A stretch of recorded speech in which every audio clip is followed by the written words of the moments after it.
Hello, welcome to Living a Sustainable Dream, and it is a beautiful sunny day. This is the end result of our tractor shopping. We finally decided to crunch the numbers and also looked at the things that we liked about the tractor, and this is the one we decided to purchase. This is the Kioti CK3510 HST. The HST stands for hydrostatic transmission. It's got 3 gears, it's got a low for really working on the property. It's got a medium to get you and your job site a little bit faster, and it's got high speed if you want to get to a place very quickly, for a tractor at least. It is 4-wheel drive, which is perfect for where we live. We do a lot of movement through the mud, and we also have a lot of movement up into the hills to get firewood, and we're going to use that bucket to do that. Speaking of bucket, this is a 35 horsepower tractor, which is able to lift with this bucket. At the joints down here, it lifts 1,800 pounds. When we bought this tractor, it came with hooks. They actually welded those on. That was a perk. And we also decided to buy 2 attachments for this tractor right off. The first attachment we decided to get was the thumb. Okay? And you can see that in operation in another video or 2 that we put up. But what the thumb does is it is a grappler. It can actually use the bucket as its base, and it can grab stumps, trees, logs, whatever, and it can lift it and then move it to where you want it to go. The first night that it was delivered, I hopped on the tractor and I moved 3 down stumps and logs that were just huge and massive over to our burn pile, and just see how high it could actually stack it, which is fun. The thumb has been awesome already in seeing how that will use. I can take it off when I'm actually doing excavation work, which I'll be doing excavation work for the area that you're seeing right here. This is where we're going to build the barn shop. What you're seeing here is a quick release bucket. So all you do is you take this handle right here and you lift it up, and what it does is it disengages the bucket completely. There is one other attachment I forgot to mention because I'm just seeing the 2 that we put on the tractor, but there is a 3rd attachment we got, and that is Pallet Forks. And so what you do is you can literally put the Pallet Forks onto the tractor and lift up heavy items, which is totally valuable to us. My wife and I had to lift a piece of equipment that weighed about 300 pounds. We had to put it into our Suburban over January. It was an emergency situation, and we just about killed ourselves as far as our backs go. And we were down for probably the next couple days with sore backs.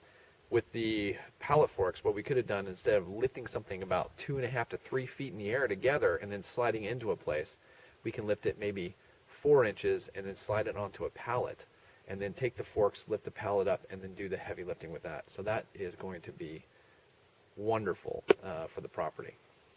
So let me take you back to the tractor and show you the last implement we got. The last attachment that we actually bought for the tractor is this box blade.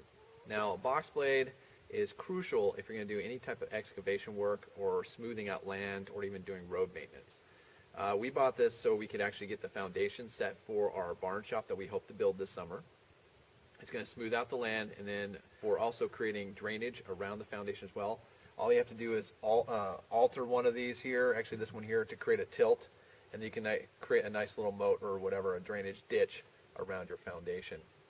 The other thing this is going to be serving a purpose for is, if you see our video on mud, that video itself is, it just shows the road and what happens to the road after mud season up here in North Idaho. Box blade is definitely necessary to clean up the road. You just set this down and you cut a new path, get all those ruts out, smooth it out, and then people drive on it and repack the road once you tear it out and then smooth it down. So that's part of the reason we have the box blade. We also can use it to smooth out our own gravel driveway and make sure that when we add rock, we can spread rock instead of having to hire an excavator to do it. We just hire the person to bring the rock in, and then I can take the tractor out and just smooth it out and make it real nice, and even crown the road by tilting this box blade. Okay, so that is our new tractor that we bought. Now, if you guys have seen the previous videos that I'll link into the video here, which is tractor to be or not to be, tractor shopping, and also budgeting for a tractor, you'll understand that we didn't take this purchase lightly. The reason why is we've been debt-free for a while, and we've talked about that, and now we're back into debt again. This is our only debt that we have at this moment, and we're okay with that. And the reason why we're okay with that is because of our pro list. The con list was very short, and that one thing that was on it was the debt. We did do a budget on it. We did get the tractor for under $400 a month for 7 years. And my wife and I, the way we budget and do things, we'll probably have that paid off maybe in a lot less than that. So we just wanted to make sure that we had low enough payments so that we could budget for our shop, finish building the shop, and then once the shop is done, or to a point where we feel that that shop is pretty much almost completed, that we could just basically hammer down the payments and get that done and be debt free again. Sometimes in life, you got to go backwards to go forwards. And in this case, I felt that we should have gone backwards maybe a few years ago. But you know, looking back, hindsight, I think it's time to kind of just make it just happen and make this barn shop a reality. And this tool is going to help us do that. And not only that, it's going to help us as we get older to work the property, manage the property, and it's going to be a valuable tool for the rest of our lives.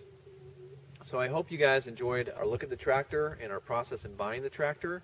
We'll probably have some more posts about us working the tractor and getting firewood this summer, and also doing the build on our barn shop right here. But thank you for joining us at Living a Sustainable Dream.